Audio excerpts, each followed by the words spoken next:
तुम्हारी फाइलों में गांव का मौसम गुलाबी है, मगर ये वादा कागजी है, ये दावा किताबी है।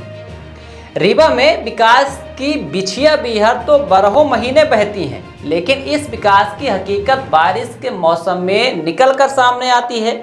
जनता के पैसे को कितने सार्थक तरीके से कहां लगाया गया है।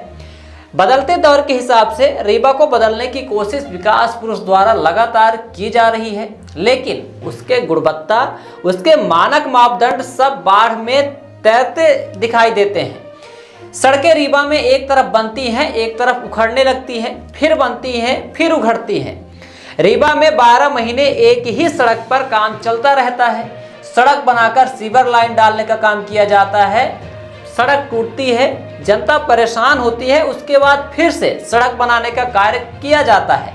ऐसा विकास कार्य तो कई वर्षों से चल रहा है, लेकिन एक अनोखा विकास कार्य जो रीवा की जनता को सौगात में मिला है वो है इको पार्क। इको पार्क का जब फीता काटा गया, रीवा के युवाओं को सेल्फी लेने, अपना समय बिताने के लिए एक अच्छा स्थान मिल गया। खैर, आय का स्रोत भी बन गया, लेकिन बाढ़ बता देती है कि यह विकास कार्य केवल जनता के पैसे को अधिकारियों, नेताओं, मंत्रियों की तिजोरी में किस तरीके से डाला जाए, एक तरीका है। हर बार रीवा की जनता ठगी जाती है। पिछली बार भी इको पार्क बना, जिसका पुल बाढ़ में बह गया था। बरसों तक लोहे का पुल नदी में बहकर शोभा बढ़ा रहा था, लेकिन इस शोभा को संवारने का काम मध्य प्रदेश के डिप्टी सीएम विकास पुरुष राजेंद्र शुक्ला द्वारा डीम प्रोजेक्ट बनाकर किया गया। रीवा की जनता को लगा कि क्या बात है, नई सौगात मिल रही है, लेकिन शायद ही किसी को अंदाजा रहा होगा कि जब बाढ़ आएगी तो क्या इको पार्क बच जाएगा। इको पार्क का क्या होगा? लाखों करोड़ों की लागत से बने इको पार्क क्या बाढ़ से बच जाएगा? ऐसी कोई व्यवस्था है क्या कि यदि नदी में बाढ़ आती है तो क्या इको पार्क को बिना छुए ही पानी निकल जाएगा? लेकिन ऐसा होता दिख नहीं रहा है।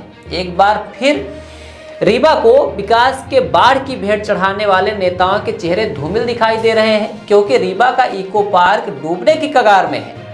यह तो आम जनता की कमाई से दिया हुआ टैक्स का पैसा है, जिसको कहा जाए तो पानी में बहा दिया जाता है हर साल। जैसे ही नदी का जलस्तर कम होगा, फिर से इको पार्क में लीपा पोती शुरू की जाएगी, फिर बाढ़ आएगी, यही खेल चलता रहेगा।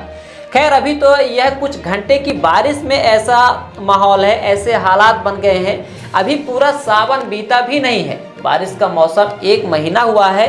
देखना दिलचस्प होगा कि 4 महीने की बारिश में रीवा क्षेत्र में क्या हालात होंगे। इको पार्क तो छोड़िए, आप बाढ़ गली मोहल्लों में चले जाइए, घुटने तक पानी भरा है, बच्चे स्कूल नहीं जा पा रहे हैं, मोटरसाइकिलें फिसल रही हैं, लोग दुर्घटना का शिकार हो रहे हैं, बड़ी बड़ी गाड़ियां सड़कों में फंस रही हैं। सीवर लाइन के नाम पर सड़कें खोदी गई, लेकिन सुरसा की तरह सड़कें बीचों बीच मुंह फाड़े हुए मौत को आमंत्रण दे रही हैं। हर दिन स्कूली बच्चे उसमें फंस रहे हैं, गिर रहे हैं, चोटिल हो रहे हैं। खैर, रीवा की जनता को विकास में यह सौगात मिली है, जिसको बड़े ही आराम से जनता को झेलने की हिम्मत भी हो गई है, क्योंकि वोट लेने के बाद पार्षद से लेकर मंत्री तक सुध लेने नहीं आते। लाखों करोड़ों की लागत से बना इको पार्क एक बार फिर डूबने की कगार पर है। नेता हो सकते हैं कि मना रहे होंगे कि बारिश ना हो, जबकि किसान को बारिश की ज़रूरत है। नेता इसलिए हो सकता है मना रहे हो कि बारिश ना हो, क्योंकि इको पार्क बह जाएगा, सारी व्यवस्थाएं उनकी, इको पार्क बहने से उनकी पोल खुल जाएगी। शहर में बाढ़ जैसे हालात बन रहे हैं, शासन प्रशासन कागजों में अपनी तैयारी पूरी करके बैठा है। रीवावासी अपना और अपनों की सुरक्षा खुद ही करे। विराट 24 न्यूज़ की आप सभी से अपील है कि बाढ़ वाले क्षेत्र में ना जाएं। फोटो या सेल्फी लेने के चक्कर में दुर्घटना संभावित बाढ़ वाले क्षेत्र के समीप बिल्कुल भी ना जाएं। आप प्राकृतिक सौंदर्य को दिल में हमेशा के लिए बसाइए, न कि कैमरे में। एक सेल्फी आपके जान का खतरा भी बन सकती है।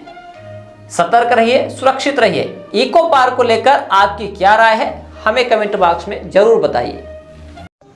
रीवा में बीहर नदी के टापू पर बना इको पार्क भाजपाई नेताओं के घमंड का परिणाम है, जो आज गुजरात के मोरबी जैसी घटनाओं को अंजाम देने के लिए खड़ा हुआ है। आज पहली ही बारिश में पूरी तरह से इको पार्क जमींदोज होने की कगार पर है। इसको कांग्रेस सरकार ने निरस्त कराया था और आपको बता दें 2016 की जब बाढ़ आई थी उसमें भी स्थानीय भाजपाई नेताओं ने इसको अपने चहेती कंपनी को देकर बनवाने का काम किया था, जो पूरी तरह से पुल जमींदोज हो गया था। इसके बाद फिर से ये प्रोजेक्ट लाया गया और ये वन विभाग की जमीन पर बनाया गया है। वन विभाग ने उस जमीन का अधिग्रहण किया है।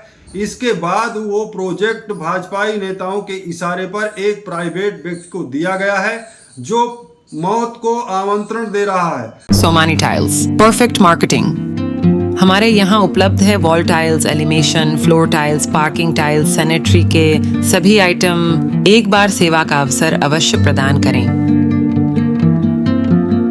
उचित और सस्ते रेट पर अच्छी कंपनियों के सभी सामान उपलब्ध। हमारे पास सोमानी कंपनी टाइल्स का डीलरशिप है। इसके साथ ही साथ हमारे पास फिनोलेक्स पाइप कंपनी का भी डीलरशिप है और पूरा प्रीमियम मटेरियल पे हम काम करते हैं और बहुत ही रिजनेबल रेट पे रहता है। और जो भी नई डिज़ाइन लॉन्च होती है वो सारी डिज़ाइनें हमारे पास अवेलेबल होती हैं। हमारा पता है Shilpi city perfect marketing tiles, shop Samaan तिराहा रीवा। अधिक जानकारी के लिए संपर्क करें 97 52 54 27 64 या फिर 83 19 31 79 64। हमारा टेलीफोन नंबर है 076 62 40 70 64।